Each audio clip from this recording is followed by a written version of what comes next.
it's a virus, I get it, like, I respect it, but at the same time, like, even if everybody gets it, like, yeah, people are gonna die.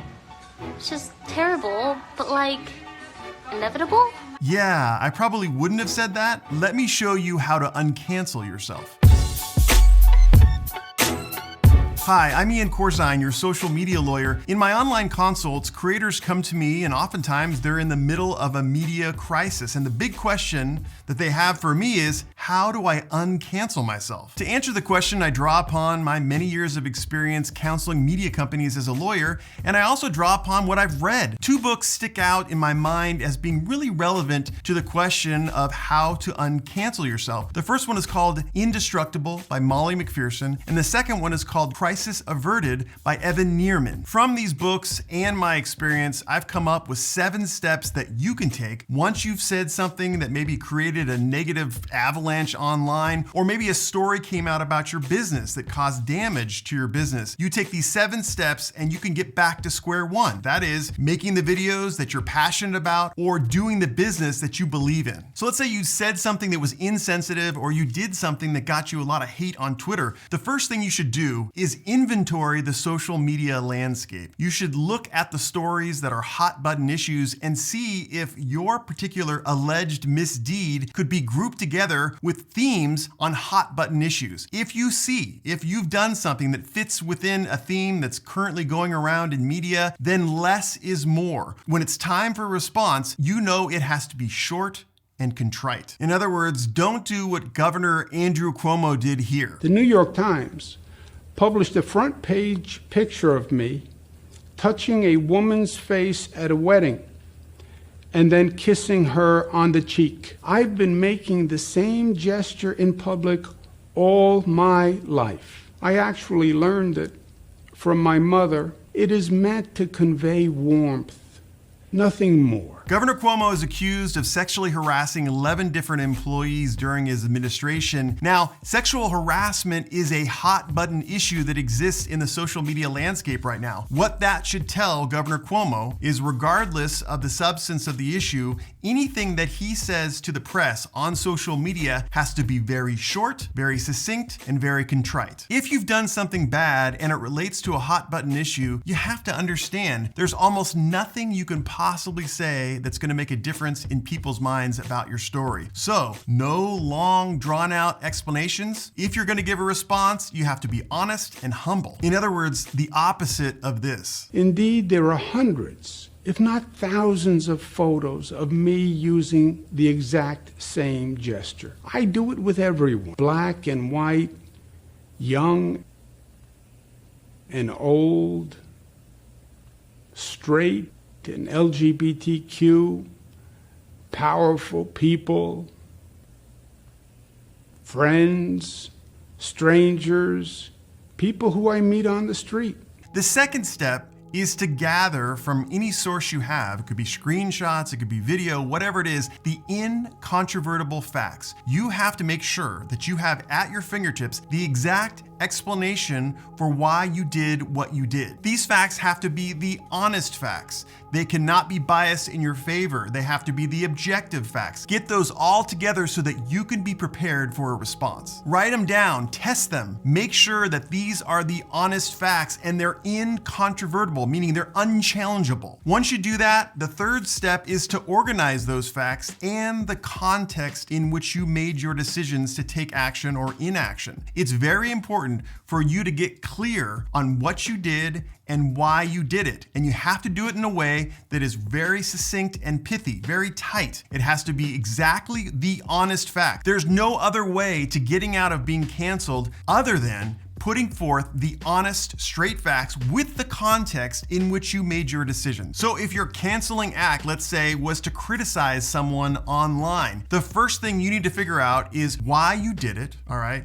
You need to understand the facts behind why you did it, and you need to organize in your mind, what did you know at the time you criticized this person? That way people can understand the rationale for your comments. And frankly, so you can understand the context for yourself, so that you can learn from this incident? Why did you make this decision to criticize this person? What was the information you knew at the time? What were the facts that changed? What was the context that changed? Understand that so you can respond with that information, and also so that you can live at peace with yourself. Step number 4 is to identify the most relevant platform for your response. So let's say you criticize someone on Twitter. Maybe your best response platform would be Twitter itself because you did the criticism on that platform. However, sometimes you can reach a larger audience if you make a press statement or if you make a YouTube video about it. Not only do you have to pick the platform with the largest audience, but you also have to reach the audience that will care, that will actually respond and hopefully turn the tide on the thing that got you canceled. Now, the 5th step to uncancel yourself is the most important. You must respond quickly, succinctly, and with an unequivocal apology. And by unequivocal, I mean you leave no doubt, absolutely no doubt that you are apologizing. So many of the apologies we see on social media today are ambiguous. I'm sorry if I offended anybody. I'm sorry, I'm partially sorry, I'm sorry, but, and there's a defense involved. You want to make sure that when you are apologizing, that you are doing it and there's no doubt that you're apologizing to the people that may have been harmed from your statement. I said may have been harmed. Keep that out of it. You don't say, I apologize to anybody who may have been harmed. You say, I apologize, it was wrong, there is no excuse. I'm gonna give you an example of an equivocal apology so that you know the difference. Here's the video of Vanessa Hudgens. Even if everybody gets it, like, yeah, people are gonna die.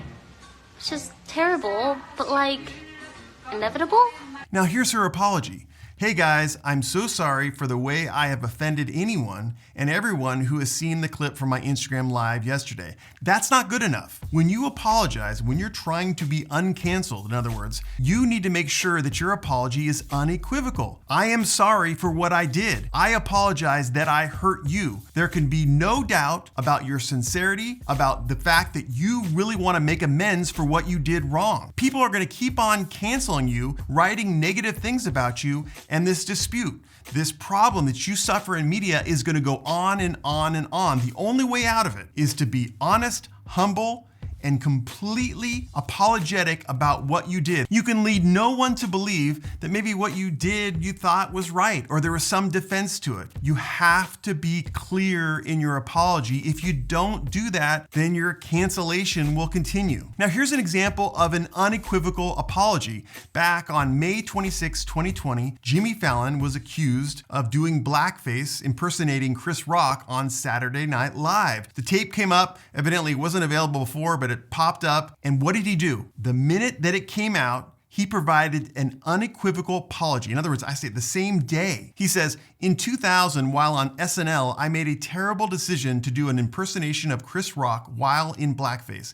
There is no excuse for this. I am very sorry for making this unquestionably offensive decision and thank all of you for holding me accountable. We're talking about quick, he responded the same day, pithy, few words, and it's an undeniable apology. I am very sorry for making this unquestionably offensive decision. There's no room to doubt him. There's no story. Journalists that are reporting on this have nowhere to go. Jimmy did this, he provided the honest facts, and then he provided a clear apology. Case closed, and this goes out. So this is a lesson for all of us. In the future, I don't care if it's on social media and personal life, if you've made a mistake or you've made something that people don't like and they're giving you negativity because of it, you have to make sure that you apologize and you believe it. You're sincere in your apology. And if you do that, and if you don't do it again, odds are you're never gonna face the same situation again. And this takes us to step 6 in how to uncancel yourself, and that is don't tell the truth, press the truth.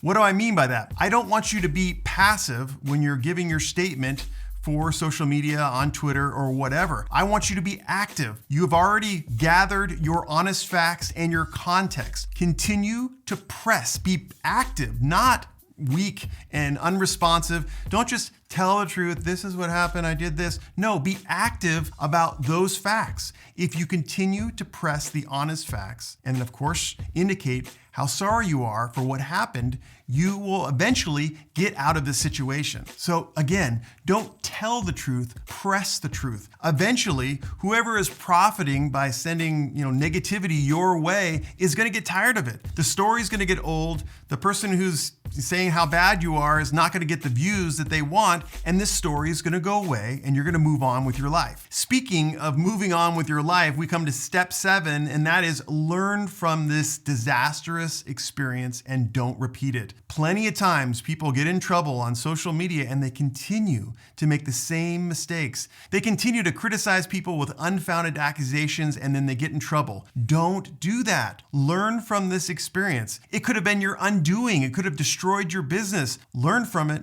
Don't repeat it. And that way you will stay uncanceled. So I want to summarize. If you ever get in a situation where you've said something and you believe that you're in jeopardy of being canceled and they're getting a lot of negative feedback in the comments on social media, you need to make sure and appreciate the situation. Take in the social media environment. You need to gather the honest facts and understand your context for the decisions you made. You need to make sure that any response you give is on a relevant platform. It's not going to be buried somewhere and they're going to say you didn't respond. And if you make the decision to respond, you need to do it quickly, succinctly, and you need to give an unequivocal apology. And then continue to press the truth until the story goes away, and finally learn and don't repeat. Listen, I know that if you're in jeopardy of being canceled, it can be very distressing, very difficult. But I'm confident that if you follow these steps we talked about today, you can move on, you can feel good about yourself, and you can continue on with your business.